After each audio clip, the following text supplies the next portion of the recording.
Lay down, baby. Lay down.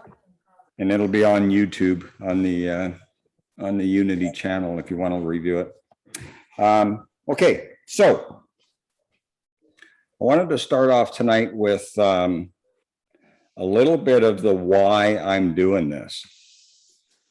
And I kind of alluded to it last week, but I didn't get into the details. But back in the early 2000s, Catherine and I were living down in Panama City Beach, Florida, Panama City, Florida.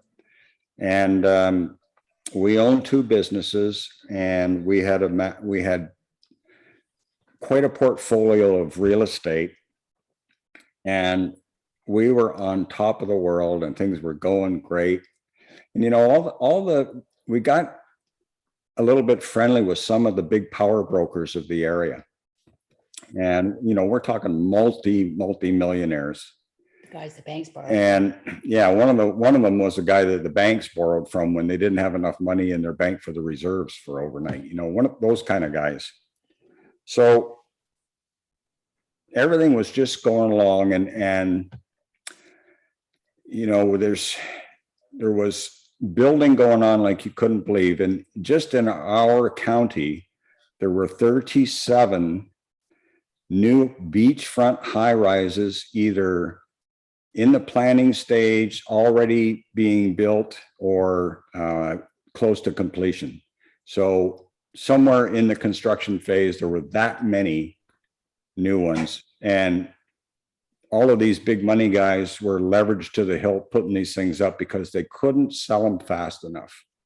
I mean, they would put a project up for sale and it would sell out. I kid you not. What was that? The one was 220 units, and I think it sold out in 30 minutes. That's how crazy it was back then.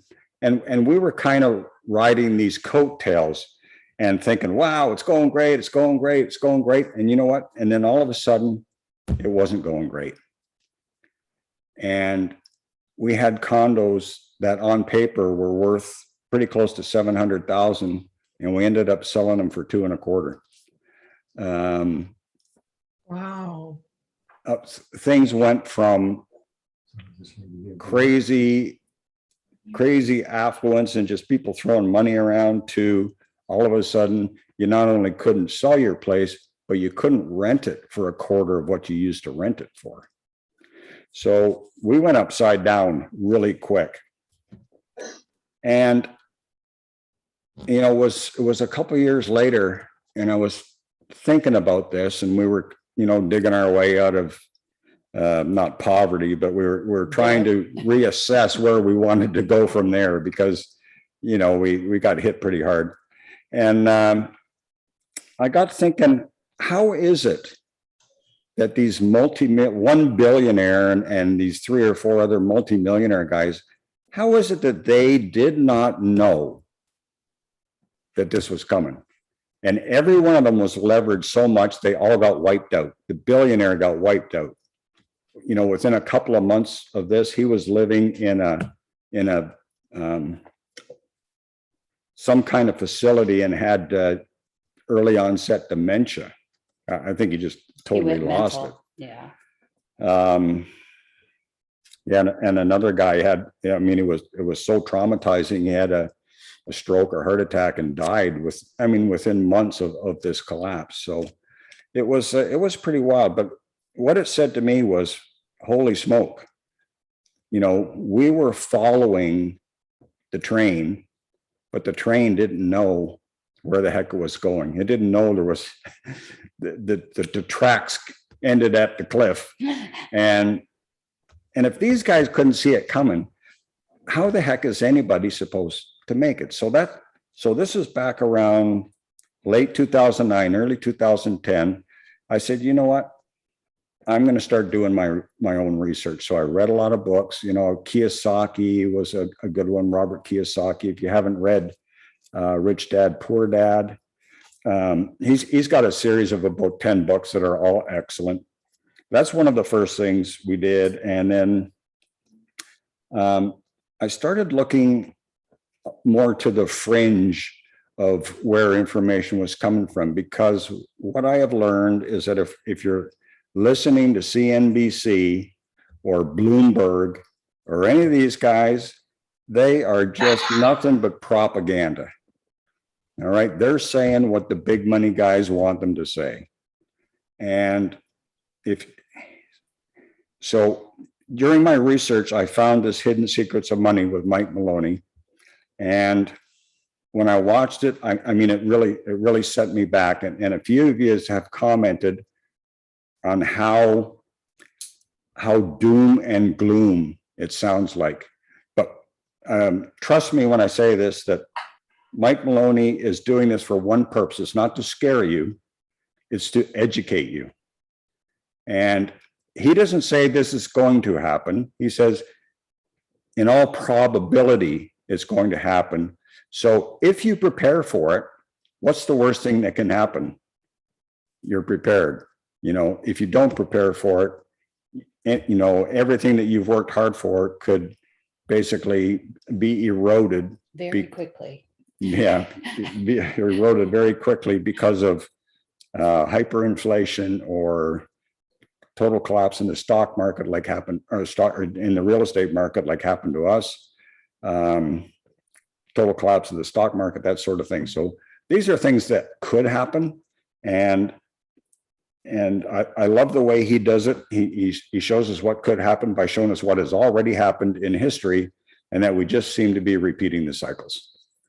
So anybody have any questions about what I've said here the last few minutes? How about questions about last week? I was thinking about what you just went through, Larry, and I went through the exact same thing. Yeah. And why does this have to happen? And, it sure hurt, and I lost a lot of money. Well, in a nutshell, the reason it happens is because the government is sticking its nose in where it doesn't belong, and trying to make the economy look good. And what it does is create bubbles in different categories.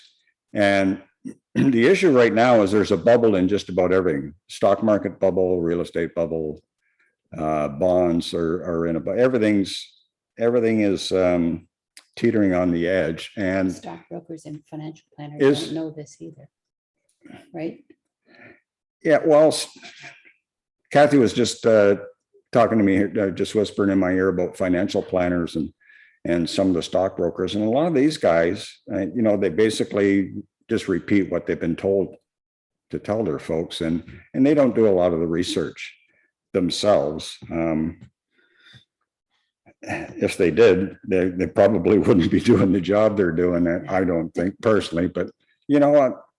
I'm definitely no expert in this, you guys, but like I said, I've been studying it I probably do at least 2 hours every day, watching videos, reading books, and listening to blogs and podcasts on everything financial. So I've got a good basis to kind of have a clue as to how to avoid that happening to Catherine and I again.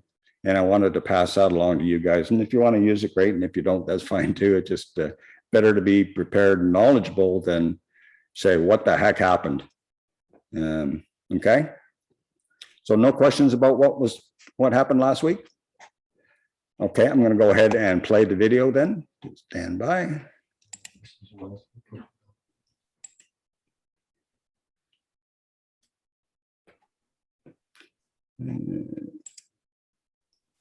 Nope.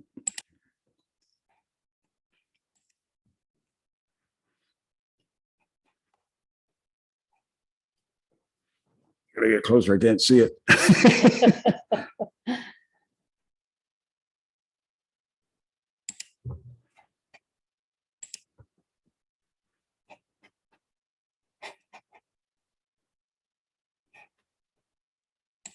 The world is going to have a new monetary system. Everybody in see this that decade okay? We're in. We're going to experience this huge deflationary crash around the world, and people will just lose confidence in currency. And what do they always go back to throughout history? Time after time, for the last 5,000 years actually, they always go back to gold and silver. We are entering a period of financial crisis that is the greatest the world has ever known. The wealth transfer that will take place during this decade is the greatest wealth transfer in history. Wealth is never destroyed, it is merely transferred, and that means that on the opposite side of every crisis there is an opportunity. The great news is that all you have to do to turn this crisis into your great opportunity is to educate yourself. I believe that the best investment that you can make in your lifetime is your own education. Education on the history of money, education on finance, education on how the global economy works, education on how all of these guys, the central bankers, the stock market, how they can cheat you, how they can scam you. If you learn what is going on and how the financial world works, you can put yourself on the correct side of this wealth transfer. Winston Churchill once said that the further you look into the past, the further that you can see into the future. This program is all about creating your own crystal ball, being able to gaze into the future, being able to change this crisis, the greatest crisis in the history of mankind, into your great opportunity.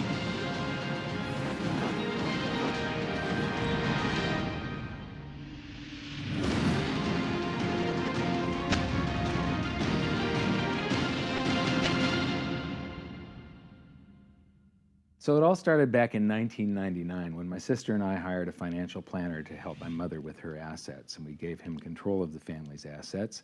And in the next year and a half, he lost 50% of what she had.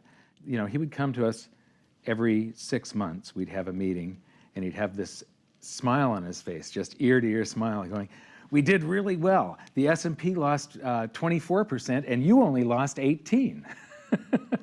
And so I fired him, and I moved all of her assets to cash, and I dove into studying the financial markets, which led me into studying the economy. And when you start reading about the global economy, the people that are concerned with trade deficits and budget deficits, it's the hard money advocates, the gold community. And once I started reading them, they also write about monetary history, and then I really fell in love. Because monetary history just repeats and repeats over and over again, echoing all the way back to the beginnings of civilization.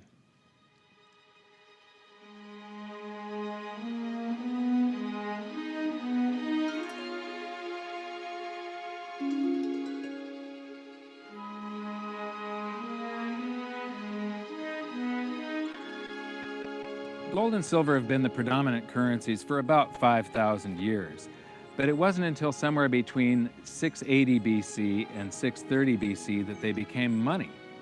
That's when they were minted into coins of equal weights somewhere in Lydia, where each coin was the same size and had the same weight. This made them interchangeable. It's called fungible. At that point, they became useful as a unit of account, a measurement. You could price a good or a service in those gold or silver coins in a certain number of them. And it was always the same for anybody whenever they were buying that good or service. But it wasn't until they made their way to the world's first free market society, the prototype of democracy, the cradle of civilization, Athens, that they exploded in use. Suddenly, money found its natural home, the free markets. Athens was the first society to have a working tax system and free markets. This enabled them to rise to the pinnacle of civilization. Their prosperity allowed them to create great works of art and achieve a level of architecture and engineering that the world had not yet seen. Here we are 2,500 years later, and people are still in awe of their achievements. It was truly a fantastic period in human history, and the Athens star shone brightly for many years. So this begs the question, what went wrong? How did such a great and powerful civilization fall? The answer lies in the same pattern that we see throughout history: too much greed and too much war. It was when the Athenians got involved in the Peloponnesian Wars, a war with Sparta, that their monetary problems began. first, they lost access to their gold and silver mines. They were also paying armies that were on foot, and they were miles and miles away from Athens. So as they pay their armies to buy goods and services from the local populations, a deflation occurs in Athens because they're sending all of their coinage out of the city. Then they started debasing their coinage to pay for the war. If you take in 1,000 coins in taxes, and then you melt those down, those gold coins, and you mix 50% copper into your gold, now you can mint 2,000 coins. So if you take in only 1,000 coins, but you spend 2,000 coins, what is that called? That is deficit spending. Athens began to do that during this war with Sparta. They also had these great public works, which were very expensive, and they finished the Temple of Athena Nike during the truce in the middle. There was a 6-year truce in the middle of this 27-year war. So they didn't stop their great public works and allow their market economy to heal from the expense of this war. As they debased their coinage, people would take the new debased coins at face value at first, until there were a whole bunch of those. And there's something called Gresham's Law, where people tend to save to keep the thing that's rare, and they spend the thing that's common into circulation first. So all of the gold and silver coins started to disappear from circulation and become quite rare, and it was just these copper coins. Suddenly, it took a whole bunch of copper coins to buy a gold or silver coin, one of those old gold or silver coins. This is the first time that gold or silver ever had a price. Before that, everything was measured in a weight of gold and silver. So a large factor in Athens' downfall was the expense of war, the expansion of empire, the debasement of their currency, the eventual inflation that was caused. You know, they minted these coins until they became nothing but flecks of copper. This was actually the world's first hyperinflation. And what it did was it financially debilitated Athens to the point where in 404 BC they surrendered to Sparta. And eventually they became nothing but a satellite of Rome. The thing that amazes me is how history just keeps on repeating and repeating and repeating, and we never learn from all of our stupid mistakes. We just repeat the same stupid mistakes over and over and over again. Today, we are doing the same thing that the Athenians did that caused the loss of their great culture. We're doing the same currency debasement. We're doing the same deficit spending, and it's for the same reasons. It's for war, and it's for great public works. The interesting thing about the Peloponnesian War was how it started. I would say one of the interesting parallels is that it started really with Athens at its height and with a level of hubris that set them down the road towards ruin. Perhaps they felt that they were, superior, couldn't make a mistake. Exactly. They knew better. Exactly. And they ended up destroying their society as a result. It's a road that we're going down today, right? I think absolutely. Yeah. There was a play written shortly after the Peloponnesian Wars about the worthlessness of the copper flecks that were their coinage at the time. So we go from gold and silver, very high value money, to a currency that has a face value. And it's the first example that I can find in history where a war and great public works were being funded through deficit spending. What you've just seen is the first recorded example of one of the most predictable hidden secrets of money, the 7 stages of empire. It's a long-term cycle that echoes throughout history right to this very day and is basically a societal pendulum that swings from quality money to quantity currency and back again to quality money. It always plays out in 7 stages. It always ends with gold delivering a knockout blow to debased currencies. And it goes like this. Stage 1. A country starts out with good money, which is either gold or silver, or it's backed by gold or silver. Stage 2. As it develops economically and socially, it begins to take on more and more economic burdens, adding layer upon layer of public works. Stage 3. As its economic affluence grows, so does its political influence, and it increases expenditures to fund a massive military. Stage 4. Eventually, it puts its military to use, and expenditures explode. Stage 5. To fund the war, it steals the wealth of its people by debasing their coinage with base metals or by replacing their money with currency that can be created in unlimited quantities. Stage 6. The loss in purchasing power of the expanded currency supply is sensed by the population and the financial markets, triggering a loss of faith in the currency. Stage 7. A mass movement out of currency into precious metals and other tangible assets takes place. The currency collapses, and gold and silver rise in price as they account for the huge quantity of currency that was created. This process transfers massive wealth to those who had the foresight to position themselves beforehand in real money, gold and silver. You know, our monetary system basically steals from the poor and middle class and transfers the wealth to the banks. We see this throughout history, and it's just repeating over and over again. What's happening in Greece right now is basically the same thing that was happening back in 407 BC. The deficit spending to fund all of these public works and the debasement of their currency supply caused them to become nothing but a satellite of Rome. Today, they're becoming nothing but a satellite of the banks. Well, the idea of Gresham's law is simply that people are going to hold on to what's value and spend what isn't valuable. Way back in my youth, I was 11 years old when we went from a silver-based monetary system to a purely fiat system. People saw that silver was money, they got used to it, they didn't really think about it. And in 1965, under President Johnson, he basically said, well, silver's too valuable to be money. We're going to just start putting out these substitutes, which were what we call cupro-nickel coins. They were nickel, they were copper plated with nickel at the time. And of course, the metal value was far less. And I understood that as a kid, and yet very few adults really seemed to get the idea of what was really going on. There were a few, and it only takes a few. And of course, the Gresham's law took effect, so the currency came out of circulation rapidly. It's very interesting to me, you know, knowing monetary history fairly well, is they're always, you know, put out in silver-looking or gold-looking form. I mean, in most cases, you'll have, in fact, they look rather interesting. I mean, some of them are like silver on the inside and gold on the outside with the look. They have no value at all, really, other than melt value of pot metal. To me, it's sort of at a subconscious level. Why are they making them gold-colored? Why are they making them silver-colored?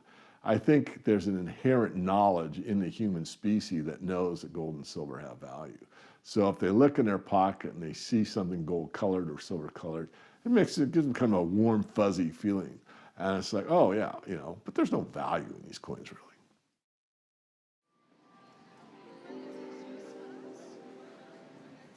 The next question is, how does this affect you?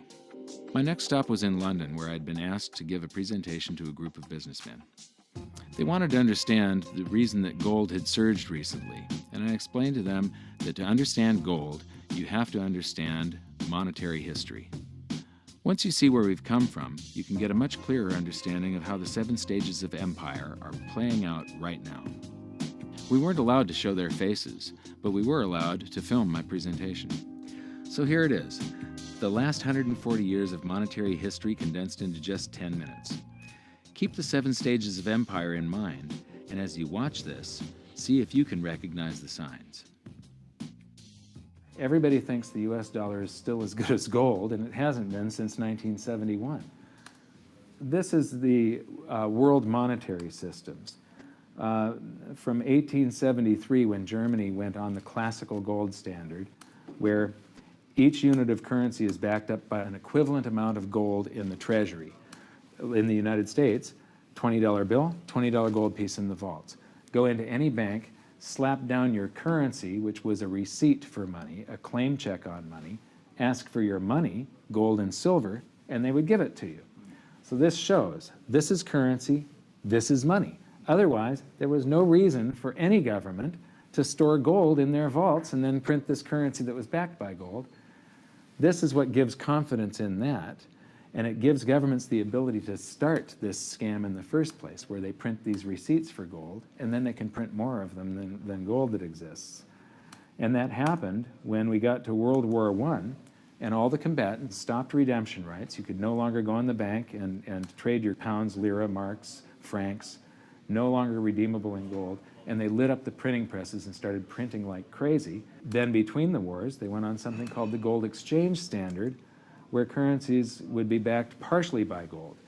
So in the United States, under the Federal Reserve Act of 1913, the Federal Reserve was allowed to put $50 worth of claim checks on gold, currency in circulation, backed up by only $20 worth of gold. So it was a 40% reserve ratio. For every $20 gold piece in the vault, they could put $50 in circulation. We're the dollars of the nation of parade. We're the biggest batch of dollars ever made. Oh, we used to march by millions, but now we march by billions, and maybe we'll be trillions for your dead. We're the dollars. Then we get to 1944. Now, during both wars, Europe paid the U.S. with gold. During World War I, the U.S. didn't get into the war until the very end of it. We didn't really have troops on the ground here in any quantity until the last 6 months of the war. So for the first 4 years or so, we're selling you all of, you take all of your young men off of the farms and turn them into soldiers. You take your factories that make toasters and they start making machine guns. Your factories that made cars are now building tanks. And so you turn your economy toward war, and all of your consumer goods and your grains had to be imported from the United States, and you paid us with gold. Then in World War II, Hitler starts saber rattling in 1936, annexes Austria in 38, invades Poland in 39. Pearl Harbor wasn't until the end of 1941. We didn't have troops on the ground until, I believe, August of 42. So again, there's like 6 years where you're paying us with your gold and we're selling you stuff. This is where Americans have this myth that war is good for the economy. War is good for the economy if you're not in it and you're selling them the tools of the trade. Yes, America's national income gets bigger and bigger. In 1943, it was $142 billion. That was double the 1939 figure, triple the figure for 1933. But by the end of World War II, the U.S. had 2/3 of all the world's monetary gold, the central bank gold, and the rest of the world had to share the other third, and Europe had none. So the world monetary system was no longer going to work. It would collapse. But we had made all these loans of dollars to Europe, so Europe was flooded with dollars. And so representatives from around the world met at Bretton Woods, New Hampshire in 1944. They came up with a new world monetary system called the Bretton Woods system, where every currency on the planet, with the exception of just a few, they would be backed by the US dollar, and the US dollar would then be backed by gold at $35 per ounce. This gave confidence to all currencies. So this gave the world stability, and it pegged all the world's currencies to each other through the dollar to gold. So there was no such thing as the Forex. Currencies didn't float. The exchange rates were fixed year after year, and this helped to make world trade boom. Then the dollar standard starts because we kept on printing dollars. Under the Bretton Woods system, there was no reserve ratio established where the US actually had to have a certain amount of gold for how many dollars we created. So we had done a bunch of deficit spending for Korea, for Vietnam, for Johnson's Great Society, and expanded the currency supply, the amount of paper dollars in circulation, and exported them all over the world. And then in the 60s, Charles de Gaulle, president of France, realizes that we don't have the gold to back up the dollars. Le fait que beaucoup d'États acceptent par principe des dollars au même titre que de l'or entraîne les Américains à s'endetter et à s'endetter gratuitement vis-à-vis de l'étranger, car ce qu'ils lui doivent, ils le lui payent avec des dollars qu'il ne tient qu'à eux d'émettre. Nous estimons nécessaire que les échanges internationaux soient établis comme c'était le cas avant les grands malheurs du monde, sur une base monétaire indiscutable et qui ne porte la marque d'aucun pays en particulier. Quelle base? En vérité, on ne voit pas qu'il puisse y avoir réellement de critères, d'étalons autres que l'or. And he starts asking, France asks for their gold and trades in the dollars. And at that point, other countries saw this and start jumping on board. And the US lost 50% of its gold from 1959 to 1971, but we still had in 71 about 12 times more dollars that we had created than there was gold. And this run on the bank, basically, the US now being the bank, this is a giant worldwide bank run, because the US, for the second time, had committed a fraud and created more receipts for gold than there was gold. It's that simple. And then finally, the markets sort of sensed this. And Nixon was forced to take us off the gold standard, because if he had paid out gold until it got to zero, once we couldn't pay on some of those dollars, the entire worldwide monetary system would have collapsed. I have directed Secretary Connally to suspend temporarily the convertibility of the dollar into gold or other reserve assets, except in amounts and conditions determined to be in the interest of monetary stability and in the best interest of the United States. In full cooperation with the International Monetary Fund and those who trade with us, we will press for the necessary reforms to set up an urgently needed new international monetary system. And on August 15th, 1971, all the world's currencies became fiat currency. I don't know why the rest of the world didn't rush out and hang him, but they didn't. They just all went along with this. To our friends abroad, I give this assurance. The United States has always been and will continue to be a forward-looking and trustworthy trading partner. There have been thousands upon thousands upon thousands of fiat currencies throughout history, and there isn't one that survived. It is a 100% failure rate. And we started this experiment where all the world's currencies would be fiat currencies simultaneously in 1971. But what we have here, 30 to 40 years, different monetary system, 30 years, 28 years, 39 years plus, what's next? The world is going to have a new monetary system in this decade that we're in. We're going to experience this huge deflationary crash around the world. The world will probably end up on some sort of new monetary system, probably after governments try and print their way out of this and cause hyperinflations of all the currencies, and people will just lose confidence in currency. And what do they always go back to throughout history? Time after time, for the last 5,000 years actually, they always go back to gold and silver. In a world of floating currencies, and that's what all national currencies are today, they bob up and down relative to each other, but they're all sinking relative to gold. That includes the dollar as well as the euro and the British pound and all the others. They're going to continue to lose value, continue to lose purchasing power. Personally, I don't think there's any way of avoiding what is coming. There's no way to fix it right now. There's only a way to either let it wipe you out or to benefit from it. And I want to make sure that it's not just a few of the big investors in the world that are ending up with all the cookies. I want to make sure that there's as many small investors as possible that are benefiting from it, because that's what makes society run. Middle class, small investor.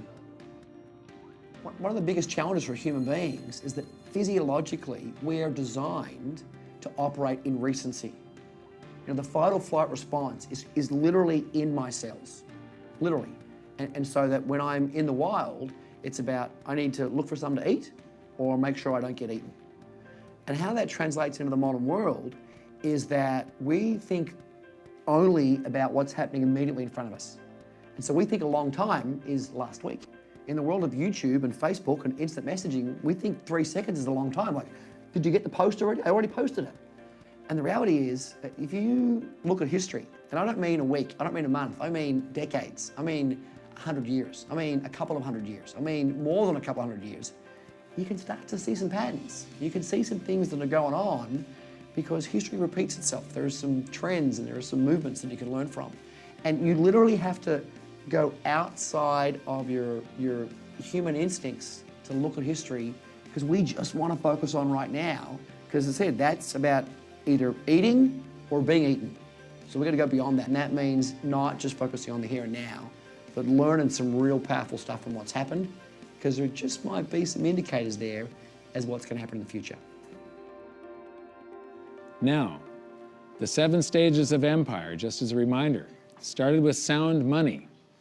And then a country adds layers of public works and social programs, and then develops a massive military, and then puts that military to use.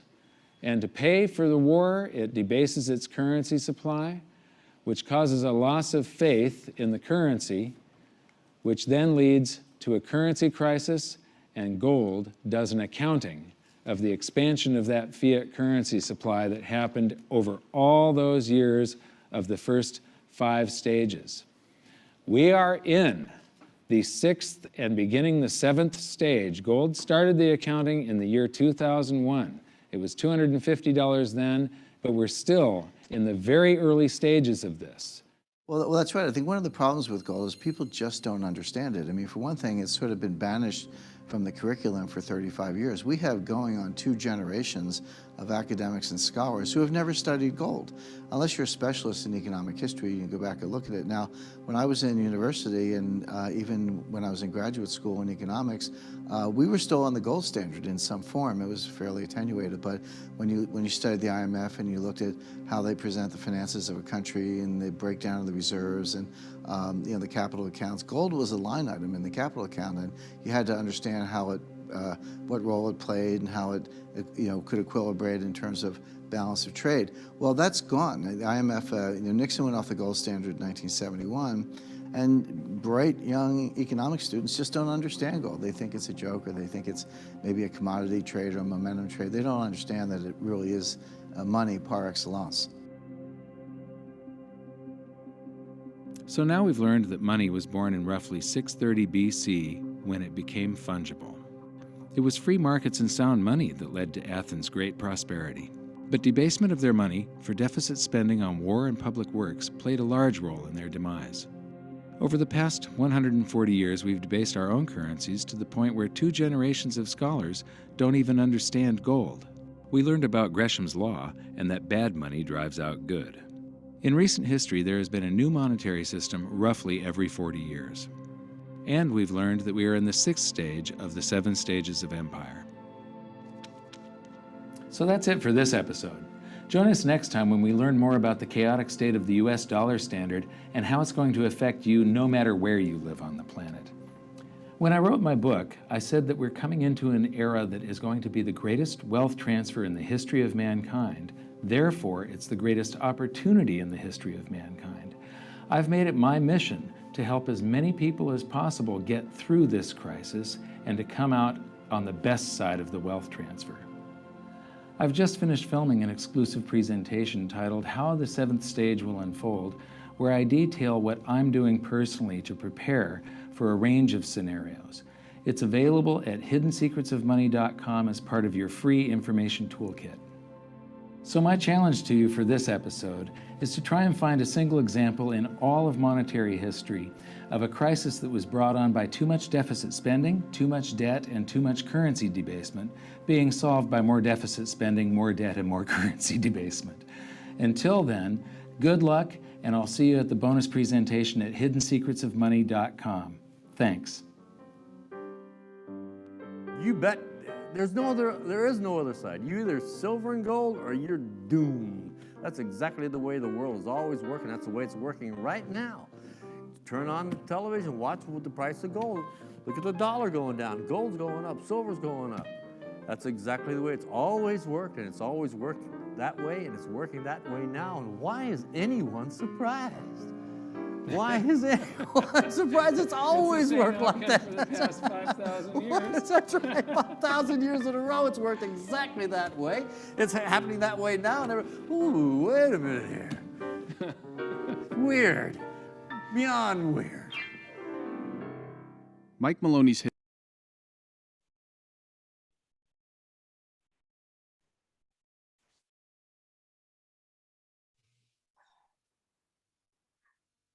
I like that Damien guy. He's so funny.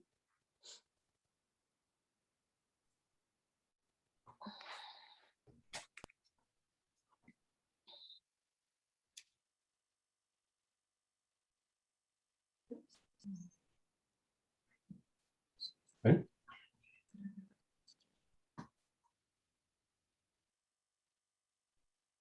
So what's all this stuff? Advertising or- It's just, my name's my dad. There. Here's Amber.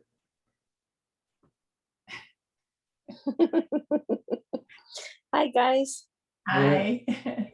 Larry, you're muted. Thanks, Tony. There you go. That episode was recorded in August 2013. And what Mike talked about hasn't happened yet. And we're going to get on into that into some of the later episodes of the series. But what nobody even thought about back in 2013, 2014, 2015 was what the government was going to do in the US, which everybody now knows is called quantitative easing. And what that is a nice fancy term for printing as much friggin' money as you want just to keep paying your bills, even though you got no way to pay it back. And the issue, the big issue is, as you saw in that video, in 1971, gold was removed as a backing of currency and basically worldwide currency because, as Mike explained, all the currencies were tied to the US dollar and the US dollar was tied to a gold standard of $35. So there was something backing it then, and that included most of the currencies of the world.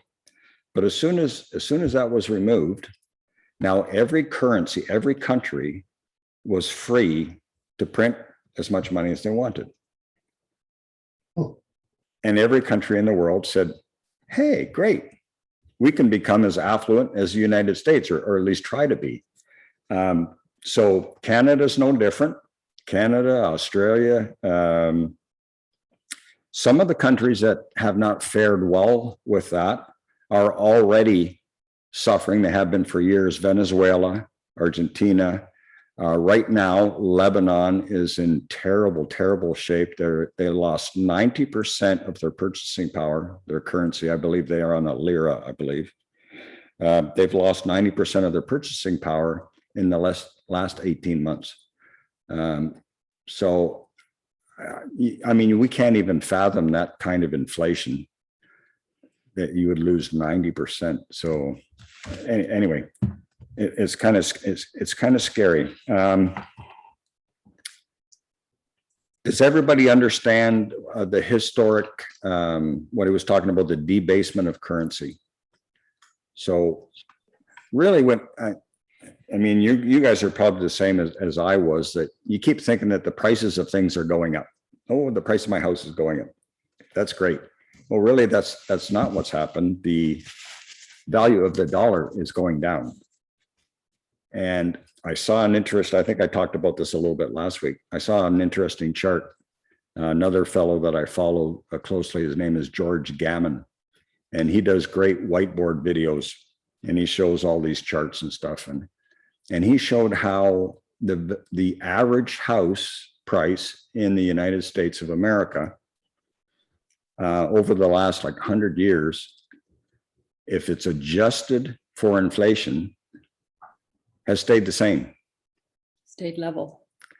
It's basically a straight line level, except for a couple of peaks. One in 2008 for sure, when the bubble went up. There's one right now.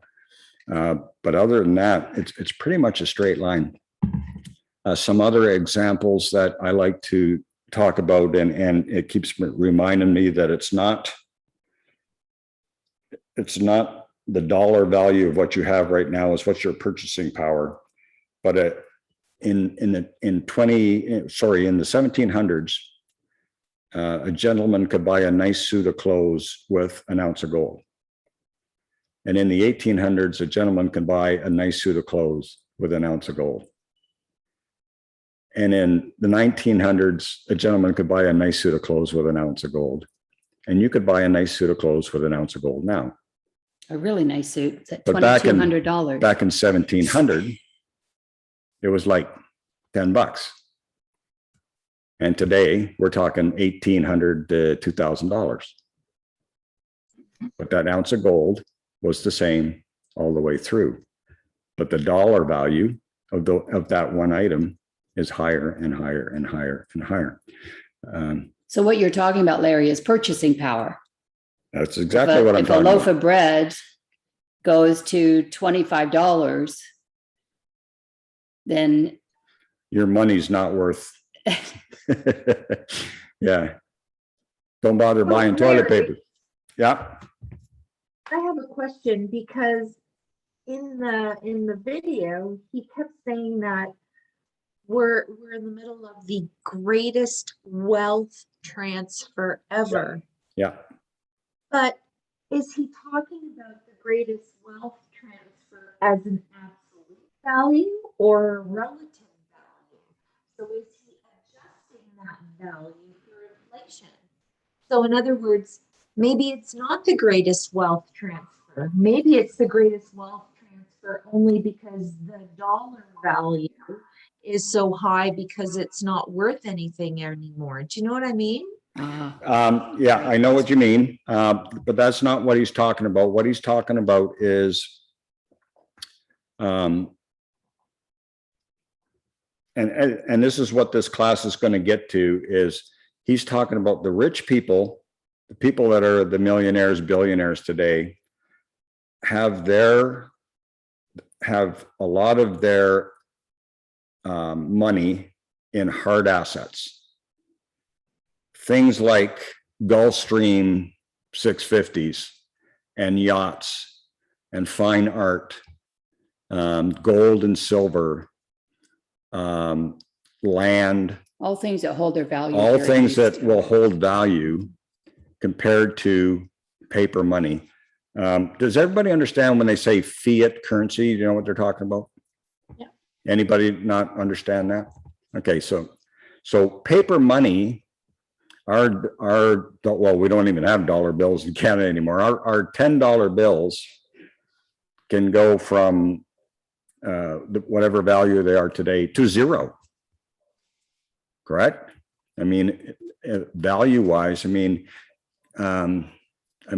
most of us, or not most of us, but some of us are the age where we can remember what a nickel would buy you at the corner store. I remember. What can you get for a nickel?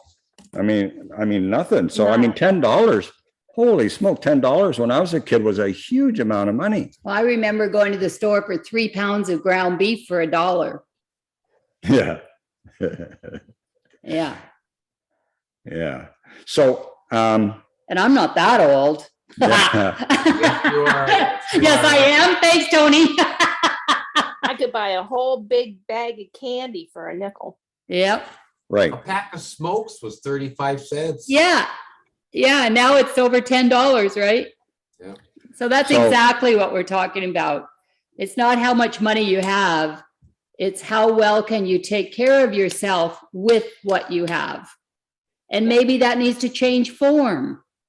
Maybe it needs to look differently than what we've always been programmed to believe. You know, Do you have a question or do you want to teach the course? I'm sorry. I was just replying to what Amber said. Okay. So in recent history, we've had Zimbabwe and Venezuela. I mean, I don't know if any of you have seen the Zimbabwe $1 trillion notes. I've got a few friends that have them. So a Zimbabwe $1 trillion note wouldn't buy you a cup of coffee in Zimbabwe. So, and in Venezuela right now, their paper money is so worthless, nobody will accept it. It doesn't matter if it says $1 trillion on it or 10 trillion. What they're doing, most of their trade in Venezuela right now is with little bits of gold. So the bottom line here is the transfer of wealth happens and everybody that's holding on to paper money lose their value, and those that have assets or something that hold some value, at least, even if it goes down, it holds some. If your land price goes down, it still holds value. And all these other collector cars and art and everything, they might go down in dollar value, but they still hold a value no matter what happens. Anybody can go to London Gold and it's called London Gold Buyer on Highbury Ave. Yeah. And there's another place right on Talbot there, just down from Lauren's office. And it's a coin and stamp shop. I forget what it's called, but the guy in there, his name is Andrew. Anyway, you can go in with $100 and trade it for something that will hold value. I know at London Gold Buyer, you can even buy the pre-1965 quarters.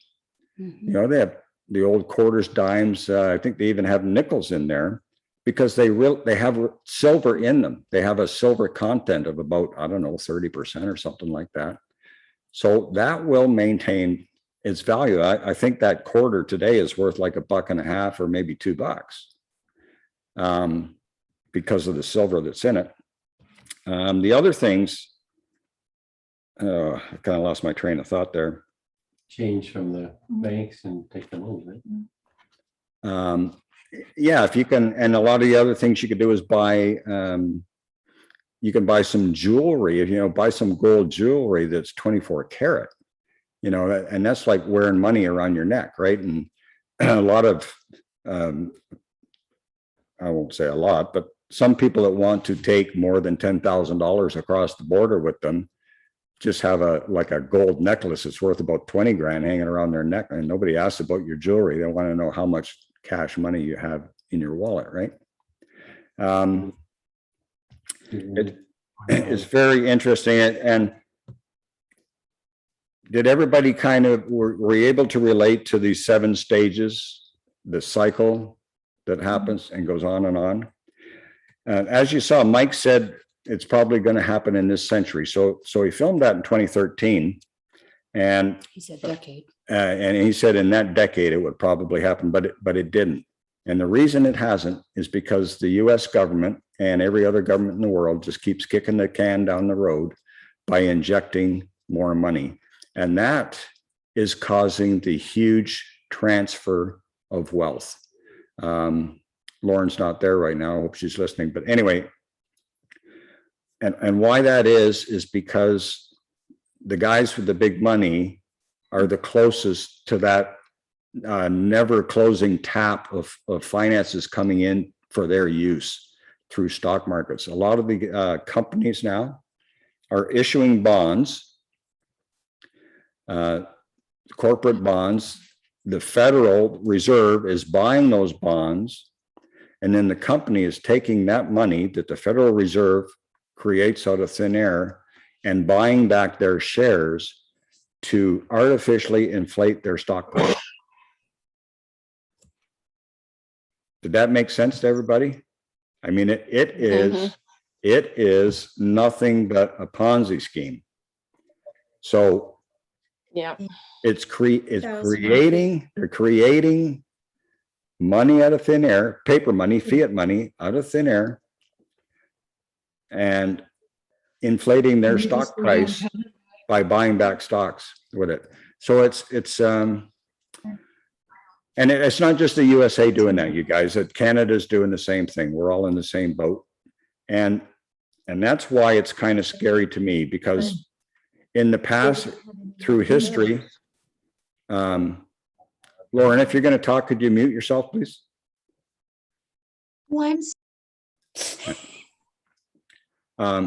So in the past, every time a country really got into trouble and went down the tubes, it was other countries came to help, or there'd be some humanitarian aid and all that kind of stuff. The boat we're in today, all countries are in the same boat. I heard a good one today. They were saying, why is the US dollar still the top? Why is it still being used as a world reserve currency? And the guy said, well, it's the cleanest shirt in the laundry. So in other words, they're all going down, but they're all going down at the same pace. So the US is still at the top. And that's kind of where we're at today. This 10 episode series does get into a lot of other things, the gold and silver. It gets into crypto a little bit. It gets into all kinds of different ways that you can educate yourself to protect yourself from this transfer of wealth. And that's what this is all about. Give yourself peace of mind. It's not really, I mean, a totally spiritual thing, but the way Kath and I are looking at it is we get ourselves positioned right, the way the financial world's going, we'll be in a great place to help a lot of people and to be there when needed if things get as bad as some people think it might be. We're just getting prepared. Hope it never happens, but being prepared just in case it does. Any questions? No, not from me, but when I met Catherine and Larry, and I don't remember exactly how long ago that was, but shortly after I started at Christmas time going to London Coin and Stamp, because that's the closest place to me to get gold and silver. And I started buying gold silver ounces. And sometimes they don't have the big bars like this. So you end up getting little bars like that. And then there was a time when they didn't even have the little bars. And so you would have to get, here, I'll hold this up. Like that's actually a coin. Yeah. So I keep these in my vault at home. It's like a gun vault, but smaller. And I keep my receipt, not because I want to return them, but because then I know how much I paid. So for example, this one in 2017 was $231. And how many ounces is it? That's a 10-ounce bar? That's a 10-ounce bar Yeah. of silver. And I think it was Larry that told me it's very important that when you're buying to make sure that you're getting the right kind of silver, because these bars are like fine silver and it's 9999 of fine silver. And if you have to go to a coin, just like on that video, you don't want to have a coin that's got mix other crap in it, right? So you got to make sure that you're buying good coins as well. And because I've been doing that ever since I met Catherine and Larry, I just don't even think about it anymore. I know every year in December, I go down there, I say, here's, $250 and give me what you've got. And then I put it in my box. Good for you, Lauren. Yeah. That's awesome. And just for you, I'm just looking at my phone, and 1 ounce of silver today is at $29.83. So it's gone up and holds its value. Yeah. And that's not always true, because it bobs just like everything else, but it has never, ever, ever gone to zero, ever. Right. I'll do a quick explanation on the price of gold and silver that we all hear about in the news right now. It's called the spot price. And the spot price is totally manipulated by the big banks, the Bank of England, JP Morgan. There's all these banks that manipulate that market through paper contracts, through the futures contracts of gold and silver. So the dollar value of gold and silver right now in no way relate to the fiat currency of dollars out there to gold. If we were still on a gold standard right now, dollar to gold would be worth over $20,000 an ounce, and silver Real would value. be, huh? The real Yeah. value. Yes, the real value. If the price was not manipulated by the big banks. Maybe more. And yeah, maybe more. Yeah, it's well, with the amount of what they call it QE to infinity, which is happening right now in the States. It's $80 billion a month that the Federal Reserve is putting into circulation. But it's not circulating into the people's pockets. It's circulating into corporations and banks. And it's building up their balance sheets, but it's not helping John Q. Public. And I think what we're all starting to see right now is, we're getting some pretty serious inflation going right now. The advertised country inflation is, they say it's around 5% or maybe 6%. But if you look at, there's a really good website called Shadow Stats. And this guy does like the CPI, or Consumer Price Index, say back in the 80s, was calculated on a fixed basket of goods. Well, as things kept going up, the government changed those the items in that basket of goods so that the Consumer Price Index didn't go higher than they wanted it to be. And if you go back and you look at the changes, say since 1980, where they used to, you'd have a pound of filet mignon, a nice steak in I'm that a basket. vegetarian, please. Huh? He's I'm a vegetarian. Don't go Okay. there. A pound of tofu. What, a pound of tofu? No, you can't. There isn't anything you can. You Wrong can't- guy, Tony. Wrong guy. You can't cut that tofu down to, anyway. So it went from a good steak, say to a sirloin steak, to a butt steak, to hamburger. So they went from a pound of this down to a pound of hamburger. And they even went from regular hamburger lean hamburger to regular hamburger as the years went on. And they said it's the same. So if you go to the Shadow Stat guy, he'll give you what the CPI is if they use the same basket of goods that they started back in 1980. And if you use that, our inflation right now is running, last I heard, was around 15%. So,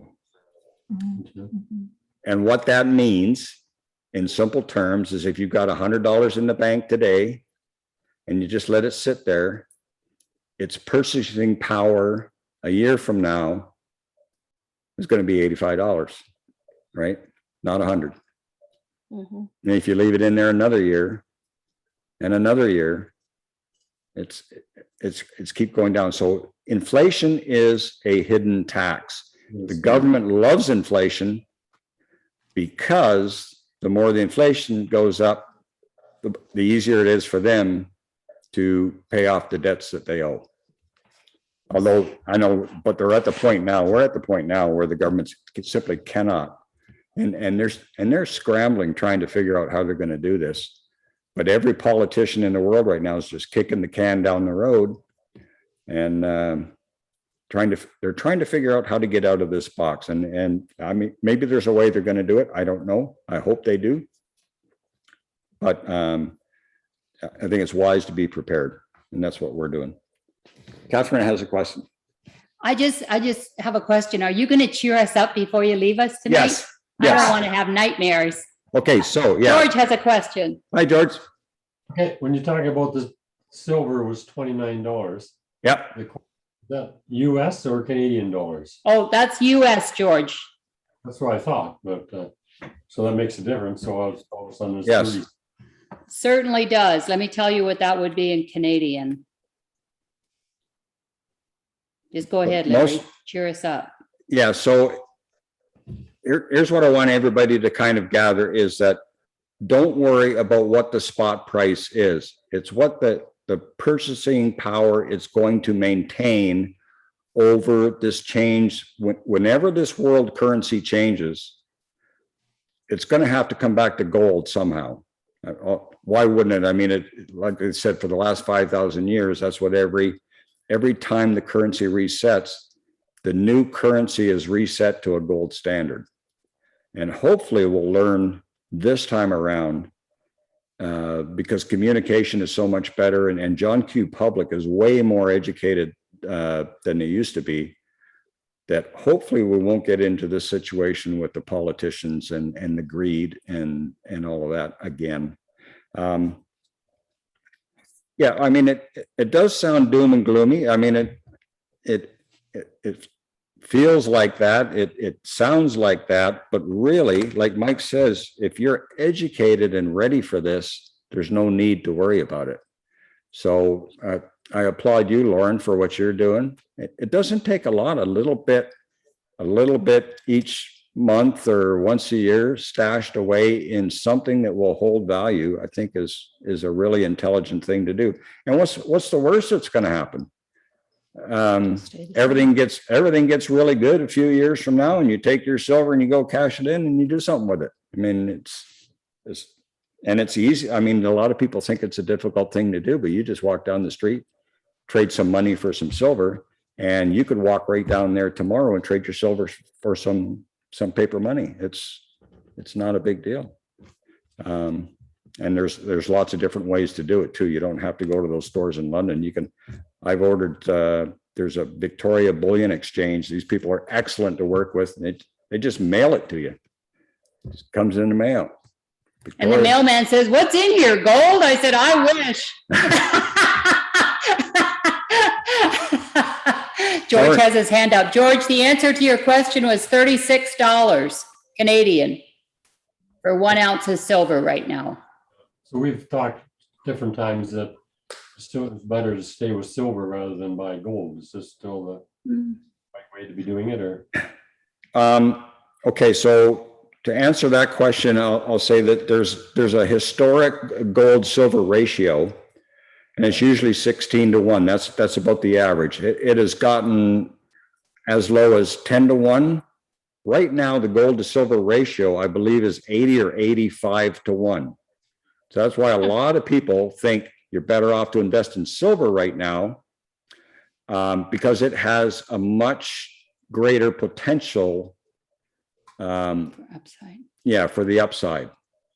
Mike Maloney, I just saw a new video from Mike Maloney, the guy that did this series, and he said he's buying a lot more silver now than he is gold, but he said once that ratio gets more in there, maybe 20-1, or maybe he'll wait till the 16 or maybe even 10-1, because it tends when silver historically, when silver catches up, gets closer to gold value, it'll overshoot on that ratio and get up closer to the 10-1.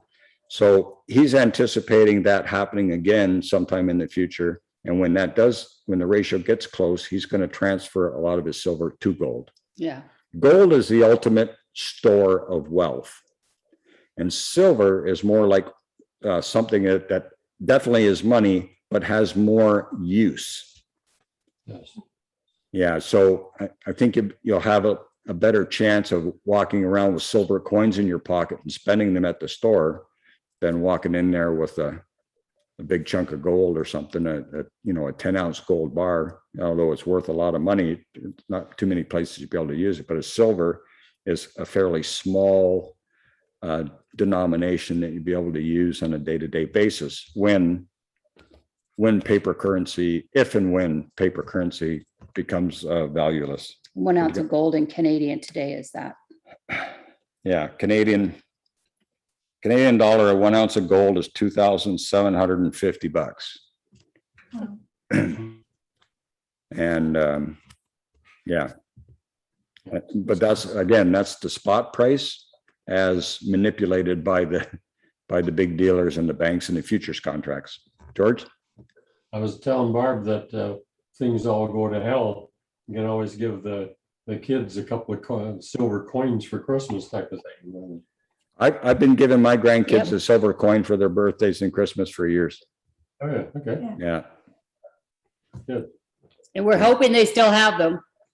Yeah. Yeah.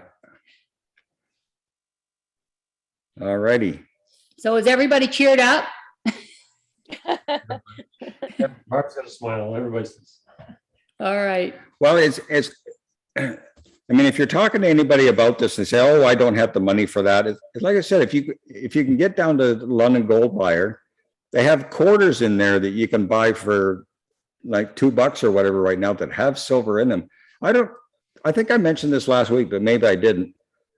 When I was a kid, I remember hearing about these guys from the States coming over with thousands of dollars and buying all the quarters they could get their hands on. They just bought tons and tons of quarters, took them back to the US to melt them down and sell the silver. Yep. They were doubling their money just by coming over here, taking the silver quarters back to the US, melting them down and trading them in at the silver dealers. It wasn't illegal to do that? Sure, why not? They paid for them. They took them out of the country. I don't know if it was legal. Well, I don't know of anybody being prosecuted for it. Barb, were you in the banking system back then? I was just gonna say, before I retired, people would come in on a continuous basis and take out a bundle, like a bundle of quarters had 10 rolls in it. So it was $100. And they would take them home and they would go through them and pull out the ones that had the silver, that were Yep. high silver content. Yeah. And bring them back, and they would initial the rolls so that when they asked to exchange them for another bundle of quarters, they made sure that they didn't get one that they'd already gone through. Uh-huh. Yeah. They were pretty Wow. savvy. Yeah, they were pretty savvy. And every once in a while, you'd have a customer that would come in with old 50-cent pieces and old silver dollars. Yeah. They never even hit the coin tray because somebody on staff would say right away, I'm buying those right now. So yeah, they were huge items for everybody. I wish I still had all those I got for tips when I had my paper route. That's how I got paid Christmas bonuses, was in 50-cent pieces. And I saved them for years. I had a big, those felt booze bags, the Crown Royal bags. Yeah, I had a Crown Royal bag just filled with them. And then, of course, I bought something with it. Yeah. Yeah, there's a lot of that going on with the silver. Yeah. Yeah. Yeah, so there's always a place to start to change this for yourself, no matter how much money you got in your pocket or in your bank. It's a good thing to think about. And it's the easy thing to do. I mean, real estate is great, but it's not very liquid and takes a lot of money to get into. There's a lot of other good assets worth holding, but again, you need a fair amount of capital to get into them. So that's why the rich guys are going to get a lot richer. I saw another thing today where the top 1%, their net worth went up close to 50% in the last year. So guys like Jeff Bezos went from like being a billionaire to being a multi-billionaire, that sort of thing. All these guys went up by multitudes while the middle class and the poor are being decimated. So anyway, take it in your own hands and control that so we get through this. And I kept trying to think of how we tie this to spirituality, and I don't know. I'm thinking I could be a whole lot more spiritual with some money in my pocket than if I'm homeless. Oh, we got work to do. My spiritual coach has a lot of work to do here. Boy, we have work to do. Yeah. Thank you, Jesus. Well, I'll tell you, we have been with money and without money, and with money is definitely better. So, It definitely is. And this isn't really about money so much as being able to sustain, you know, and it's going to be happening not just with money. The economy is going to change what's available to us as food sources. All our utilities, our necessities, everything's going to change. So I don't think I've ever lost more sleep over anything other than not having enough money to pay the utilities, you know, and I've been there and wondering if I was going to be able to stay where I lived. And I really don't ever want to revisit that level again. So I don't need to be rich, but wealth doesn't mean you're rich. Wealth to me just means that you have what you need to sustain yourself, your life, and hopefully help some people out that are not educated. And that's one of our passions, you know, is to put a greenhouse in next year and grow some food and possibly help some people that are really struggling, that work for minimum wage, because what's minimum wage going to do for people, right? Oh, nothing. So, yeah, that's what this is. Spiritually, that's what this is all about. It sounds really doom and gloomy, but it's really about educating myself. I mean, I was a financial planner at London Life. I don't know if you guys know that or not, for 2 years after we came back and I had to go back to work.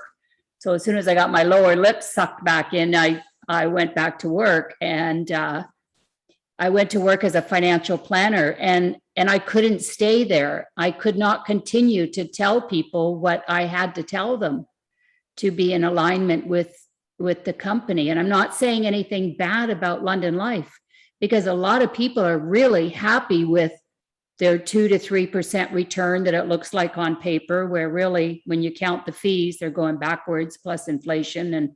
But we weren't allowed to talk about that because it was more of a sales thing. And I just want to be educated so I can make the best decision for me and my family. You know, that's really, really our whole goal here, is not to get richer, even though more money is okay. We know what to do with it today, but it's about being able to sustain and to help others. And that's why the people that are on this call, because we're all the same. You know, I don't have any issues with somebody getting richer.